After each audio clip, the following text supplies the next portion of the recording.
If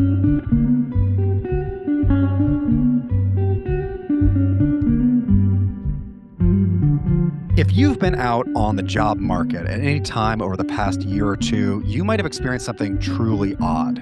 You may have conducted whole interviews for a job without ever talking to an HR employee. Seemingly, every part of the hiring process is being taken over in some form or another by AI.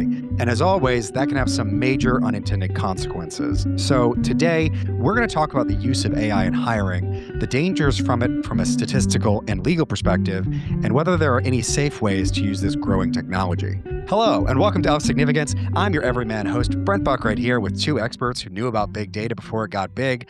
One is a pioneer in the application of Bayes' theorem, specifically that the San Francisco Bay is better than the others. It's Dr. Nathan Woods. And the other has more answers than prompts. It's Dr. Steve Bronars. Nathan, Steve, how are you? I'm doing great. Thank you very much. Doing very well, Brent. Thanks. Because we don't want to just rely on large language models to give us all the answers for us, we thought we'd talk to an actual generalized intelligence, Allan G. King. Allan is senior counsel at Littl Mendelsohn with a unique experience. He originally earned a PhD in labor economics at Cornell and his law degree at the University of Texas School of Law. He's also an econ professor at the university. Allan assesses company practices in cases involving hiring, promotions, pay, and proposed reductions in force for adverse impact. Allan, welcome to the pod. Well, thanks. It's great to be here. So before we get into all the details about hiring an AI, I wanted to ask you a question, Allan. Which is more frustrating, economists who don't know the law or lawyers who don't know economics? Well, it's interesting that you say that because I owe my career to the fact that to economists, I'm a pretty good lawyer, and to lawyers, I'm a pretty good economist. So the fact that they're not intersecting is sort of how I've been able to prosper. So I think I'm very grateful for that fact, and hope it continues at least for the next few years until I actually retire. You're really benefiting from that knowledge arbitrage. Exactly.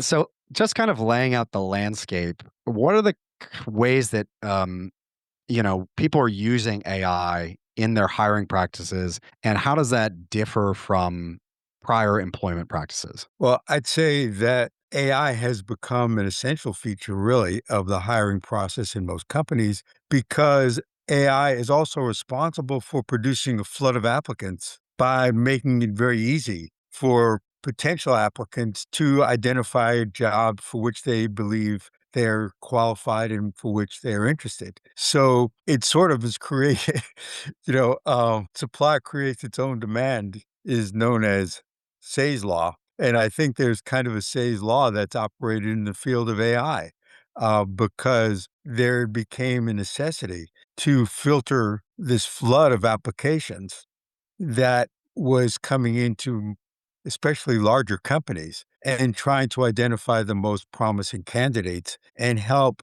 recruiters sort through this massive applications to try to identify those that are most promising. Yeah, I think that when I have worked on hiring cases for larger businesses, you can apply for a lot of different. Nathan loves the overlapping tools thing. You can apply for a lot of different positions, different locations at the same company, and so you're under consideration for a lot of different jobs. Now, you're not going to make it all the way through on a lot of them, but I would agree with that when we're looking at the applicant flow data, it is much larger, per position than it used to be. And, that has its own issues for kind of analyzing the statistics, but it certainly must be a challenge for the employers that are trying to figure out who the most qualified applicants are. But these big companies before AI, I think, and we see it through the data, and we don't have all of the true background information, but previously there would have been a lot of what we would have called recruiters, right? That worked through and sorted and previewed and put people into categories of whether or not they were kind of meeting minimum qualifications or not. Is that the way it worked? Yeah, that's what I would say. I agree with that. Yeah. And so, and you might have, I don't know, dozens of different recruiters, maybe even more than that, for these really, really large companies that are sorting through. And presumably they would have been using, some rationale to make their decisions. They weren't just picking at random. But AI is apparently going to take all those jobs away and do it for them. So, I mean, if I was taking a naive view of this, if I'm a company, I know what I do. I know the kinds of people I've hired before and the skills that they have, and there are characteristics that are more likely to select for those skills. Algorithmically, if I'm able to speed up the process and identify which candidates are the best for the job, is that really that different from, maybe the testing that people used to have or having ace versus non-ace candidates? Where does that thinking go awry? Well, I think there's a germ of truth to that thinking, that in some ways you're trying to automate the thought process that characterized the recruiters prior to the AI age. So that to the extent you can do that, you're replicating the decision making that was occurring prior to the use of AI. But then questions arise as to how sound was that decision making? And if the best we can say is we're simply replicating a process that we knew to be flawed, you've not really advanced the ball.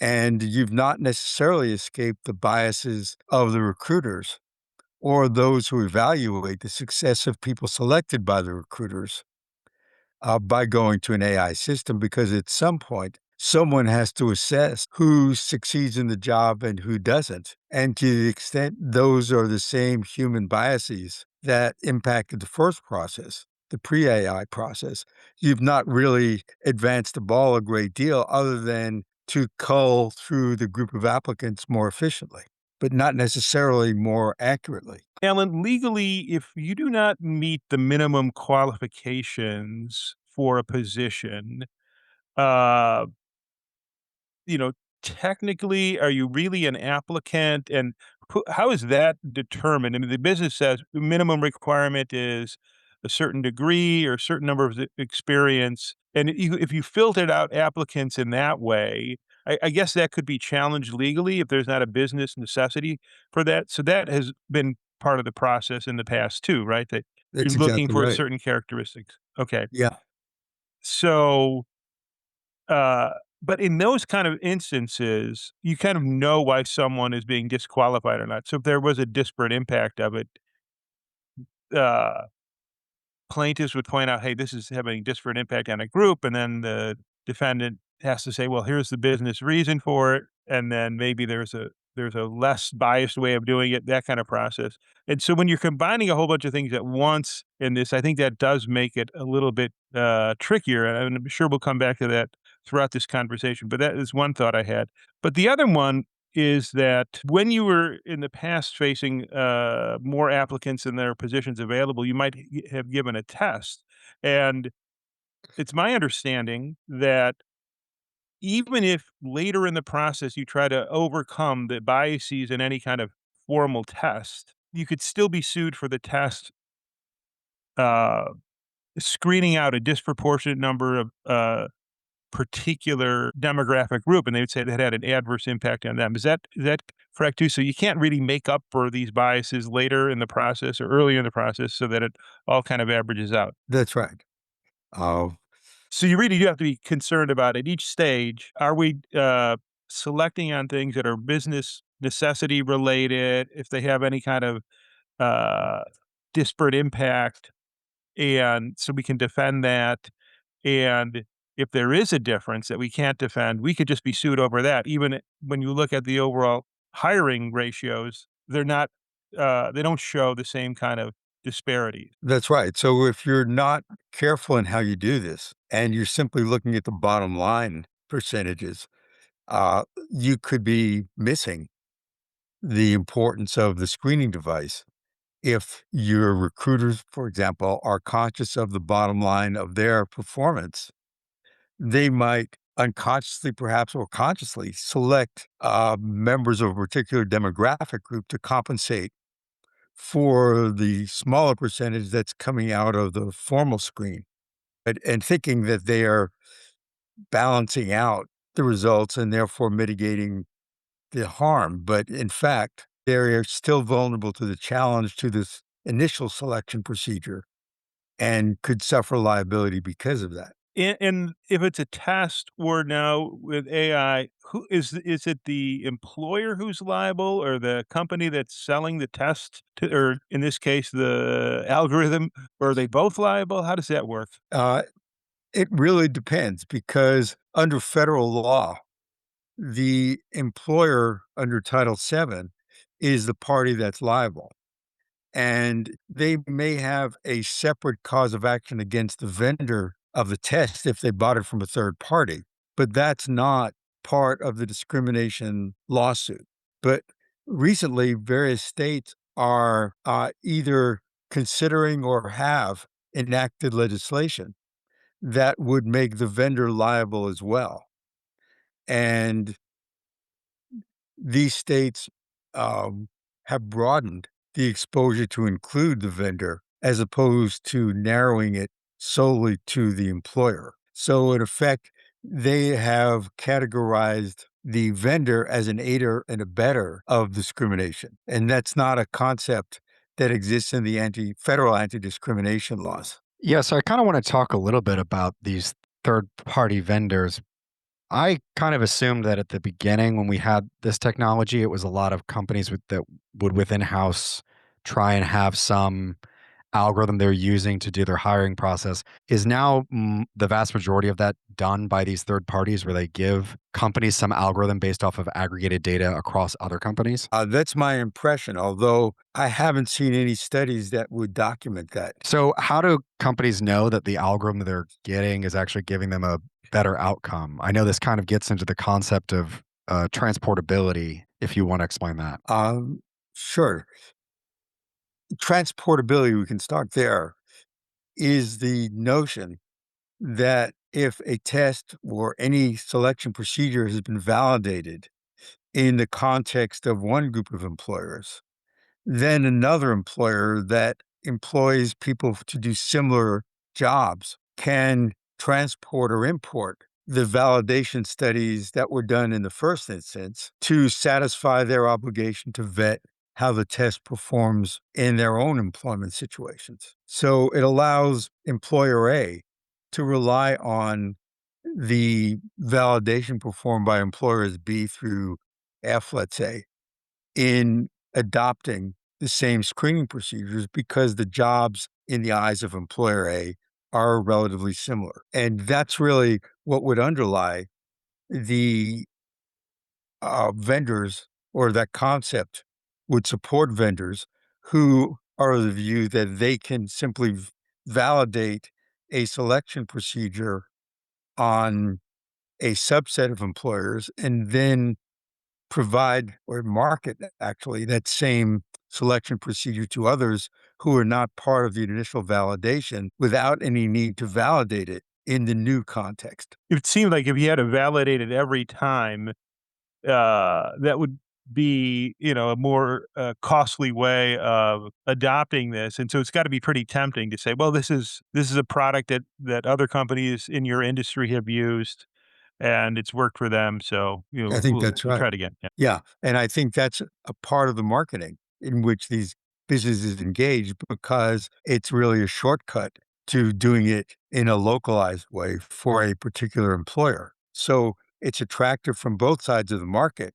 And I think that's why they've been successful in marketing similar products, let's say, to many employers rather than customizing it in each and every instance. So, I guess I kind of wonder then, does if I'm an employer and I have this third party that does some aggregation on companies A, B, and C, and I'm company D, and they want to give me a formula for how I should be hiring my employees. If I'm thinking about things in a class certification context and it is found that there is a class, does that backwards imply that A, B, and C are also potentially liable to be held as classes as well? Well, not necessarily, because it could be that the test does well or the screen does well in applications for these other employers, although it falls short with respect to the employer who's being sued. So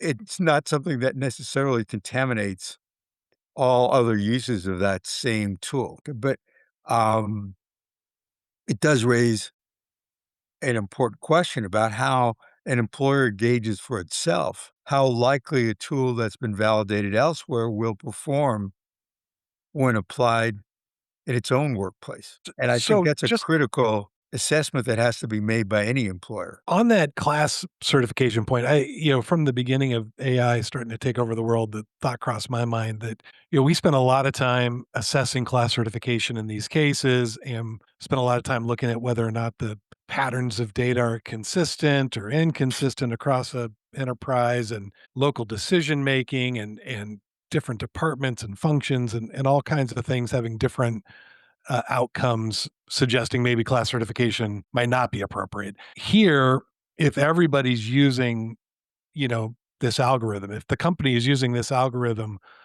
in some kind of way across everybody they're hiring, is what are defense attorneys doing to say that's not amenable to a class certification decision? Well, let me first start by saying there have not been many of those challenges yet, if they're ever going to materialize. And I think the reason is because you're really biting off an enormous project that has an uncertain outcome. In other words, to really get on top of how this algorithm works and what its consequences are requires a lot of expert work to even begin to understand what you're dealing with, let alone to assess whether it's adversely affecting one or more groups. So, from the perspective of plaintiffs' attorneys, who really are the ones driving class litigation, I mean, it's not the case that some discouraged applicant woke up one morning and decided to take on the world. It's much more likely that some group of attorneys have looked at the way the world is unfolding and decided this could be ripe for a challenge. But there'd be a lot of front end costs that would have to be incurred before anyone really knew, is this a potential target, or are we dealing with just some unhappy applicants who, for whatever reason, didn't get the jobs for which they were aspiring? So I think the cost of litigating these cases is extremely high. And thinking about the legal challenges in an entrepreneurial way, the question would arise, is this something in which most plaintiffs' counsel would be willing to invest their funds? And that, I think, depends on what else is available to them. And there are certainly many more challenges or cases that require a far smaller expenditure than actually coming to grips with the workings of an AI system, which can be extremely complex. So while I think on the surface these look like tempting targets, when you start looking at the costs and benefits, there are, I believe, many more profitable ways to place your bets if you're a plaintiff's attorney than to take on one of these large language models. And there's very little precedent that would guide you in exactly how to do that. So success is far from assured. What's interesting is that it's often the federal government that will be the pioneer Oh, in yeah. pursuing these kinds of theories because obviously they have the resources to do this. So when the disparate impact theory was in its infancy, it was really the government that was a prime mover behind Right. a lot of the law that ultimately became standard. Presently, That's not the happening. administration has disclaimed any interest in bringing disparate Right. impact cases.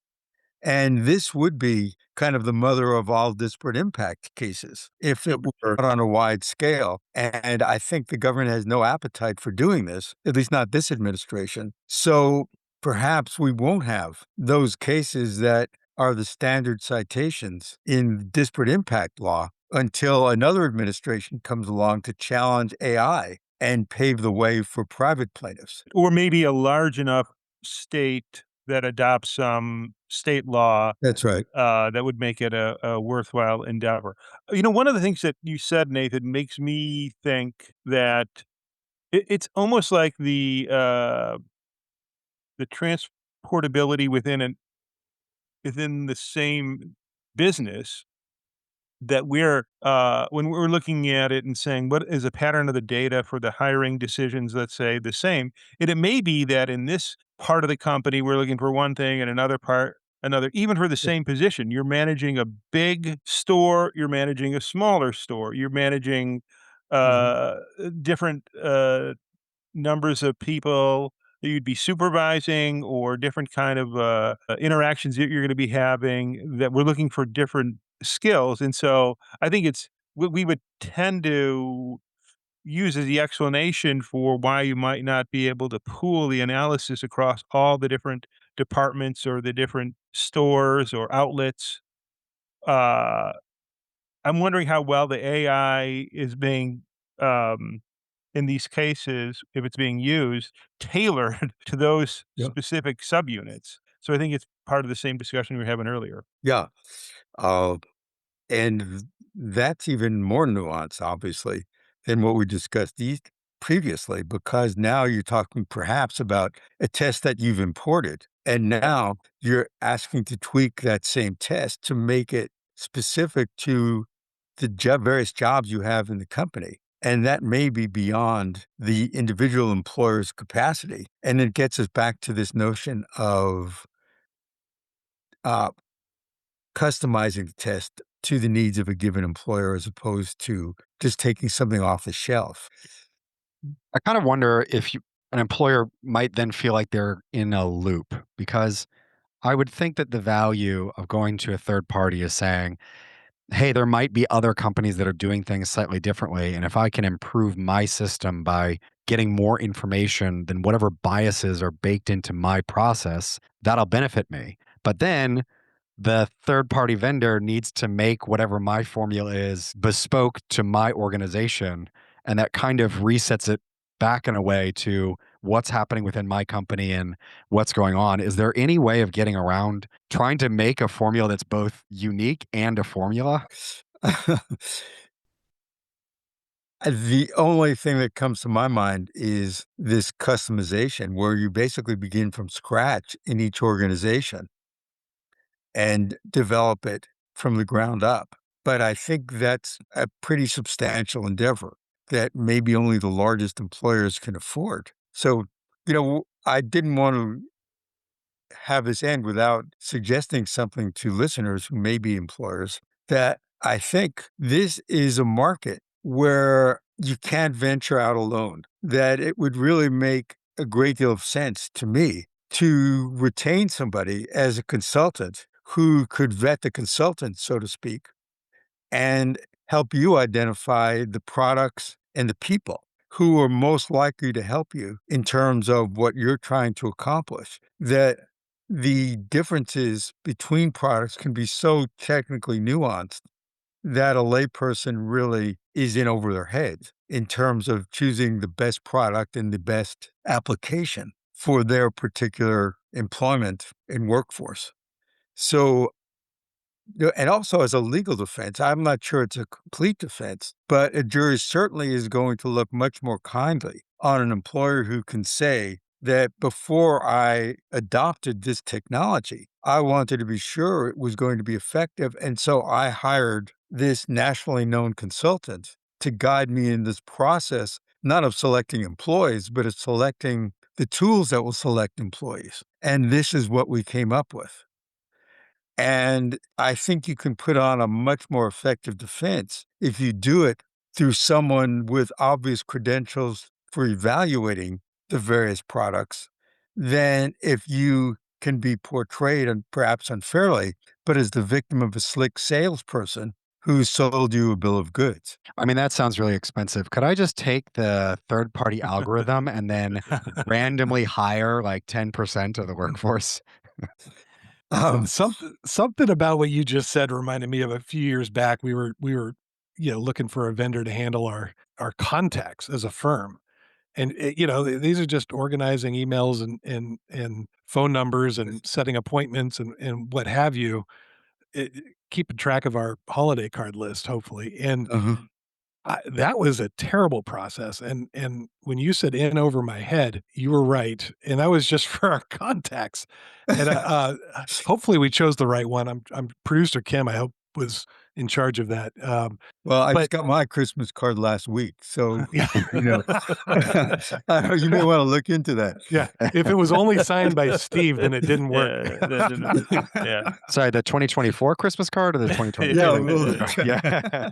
I have just some doubts about the value of trying to find the best, set of applicants to, let's say, interview, uh, and it has to do with the fact that, um, they may look like they have the best aptitude for the job, but are they really gonna work out the best? And my analogy that, when we've discussed this before is like the NFL draft, and they spend a lot of time and effort in trying to pick the best candidate, and it doesn't always work out. And they've invested a lot in their scouting and all the measurement, and it just sometimes the person that tests well or uh, looks good at that application stage, well, it's correlated. It's more likely they're going to be successful. Kind of the R squared or the correlation coefficient on that isn't super high. And it seems to be that where you're getting the most applicants in AI would be the most useful is like the entry level positions where the person's not even going to be there that long. And so is the cost worth the benefit? What are your thoughts on that, Alan? well, it goes back to something that we've talked about before. And if we speak about this from the perspective of a very large employer, let's say, who gets thousands of applicants for hundreds of openings, I've often wondered if you simply sort the first several thousand and put them aside and concentrate only on the remaining hundreds, are you much worse off than if you ran the several thousand through an algorithm to get to that final hundreds? In other words, it's really a trade off in some ways between the money you spent culling the applicant flow down to a more manageable number using an AI algorithm versus doing that randomly and then using that savings to study the 100 more closely. So, in other words, using perhaps an algorithm, but also spending more time on interviews. Right. The Right. trade-off there. And I think it's really like in statistics, this kind of order statistic thing. Clearly, the more that you sift through, the best, the top 1 or the top 1% or 5% will be higher, but it's not gonna necessarily be that much higher than it would be if you just discarded those that you were talking about and focused on the other ones. And then maybe you could focus on getting a more accurate assessment if you weren't per applicant. If you weren't spending so much money on sorting things out. Yeah. And I've not seen anything that looked at AI in that way, relative to how much better do we do than a random selection process plus a more detailed assessment of those who were left at the end of the random process. I can imagine the joy of being an applicant and getting a notification, "Hey, you were one of the first 1,000 people who applied for this job. Congratulations, you've been auto-eliminated from this." Exactly. Or why don't you think about a different social security number because Yeah. we keep kicking out yours. Yeah. Yeah.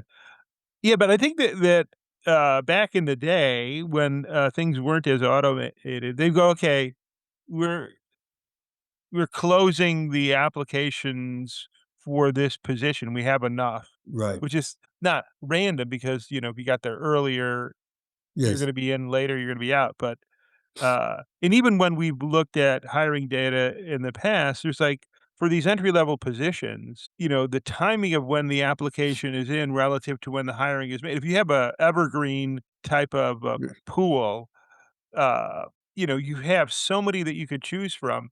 And I think you would find in the data that in a certain time window is more likely to be successful than if you were too far back when they're not sure you're still looking. That's right. And, so this common sense would say, even though that we just keep taking applicants always, we never close the requisition. that doesn't mean everybody's got the same chance of Well, being selected. that's right. So So to some degree, it's already existed. yeah, I think that it depends on the situation, but it Yeah. has existed in that way at various times. But yeah, I think that that would be the first question I have, is like, how much should be invested in this? What are the trade-offs like you're talking about? And I think the higher the position, the more valuable it is to get it right than somebody that might only be in the job for 6 months or a year. It's just like, okay, we could get a better person there, but how predictable is that? Um, and so that's really where you probably have the most applicants anyway at those entry level positions.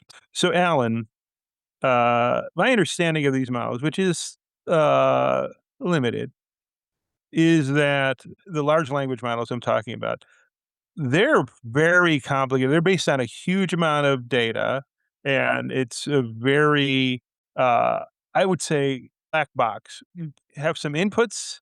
It goes through this uh, process, neural networks, and other ways of generating what the responses should be to prompts and so on. And then you can see the outcome. And so you can see the what comes in and you can see what comes out. But why somebody might have been excluded, to me, is a really interesting question that I think you would need to know to defend a process if you're the employer using it. And so, does that legally cause challenges for the use of these That's processes? a really interesting question because, in principle, correlations are sufficient in the law. In other words, if we speak about we've referred to as a disparate impact challenge, the plaintiff is required to first demonstrate a disparity. And then it's the employer's responsibility to show that the selection device is valid in some sense. And one of the ways of doing that under the uniform guidelines is to prove that the algorithm or the screening device is capable of accurately predicting success on the job, and that's called criterion validity. And in principle, it doesn't really matter what the screen is. So I've given you an example of studies, for example, that's purport to show that people who drive standard transmissions are better programmers than those who drive automatic cars with automatic transmissions. Okay, that's obviously unrelated to your coding ability. And you're not going to become a better coder by trading in your automatic transmission for a standard transmission. But in principle, that could be used to distinguish between promising coders and those with less promise. But there aren't a lot of cases, and none I can think of actually, that take something that is so far removed from the job and say, well, if it works, it's good enough for me. And so that's part of the problem with the black boxes in the sense that it may work, but nobody can explain why unless care is taken to um, build that into the process in some way. And I just wanted to take a minute to tout something that I think is promising, and it's called, um, these algorithms are called SLIM models, and they stand for Simple Linear Interpretable Models. And the idea is to parse these large language models so that they can be reduced to a subset of what are called features, or to economists, independent variables that do almost as well as the entire large language model. But the estimation procedure is more easily explained. And secondly, that um, the variables or the features that are used are more intuitively obvious. So you can ultimately answer a question of why a particular individual was either selected or not selected. And I So, think that may hold some promise down the road. But presently, the black box problem is an issue, and I haven't seen any law really dealing with that. so Alan, that sounds a lot like, like stepwise regression or something that we were all taught not to do, where you just load Right. the whole thing up and let it get rid of things that are less important until you're left with the most critical factors. Where's the theory? That's my question. Uh, I think it's a great point because I think the theory is out the window. All of the things that I believe we were taught in graduate school as to, let's say, the the notion of running regressions until you find something that correlates, which was certainly a no-no, is now the standard.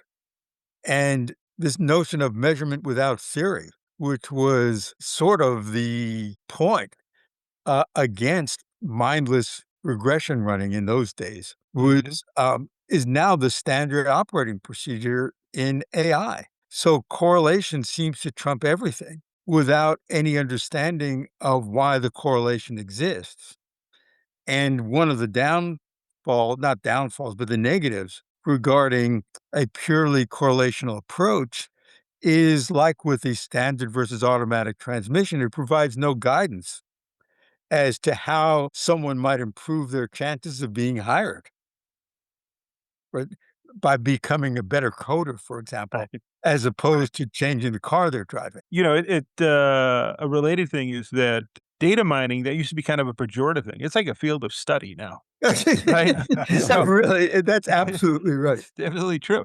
And,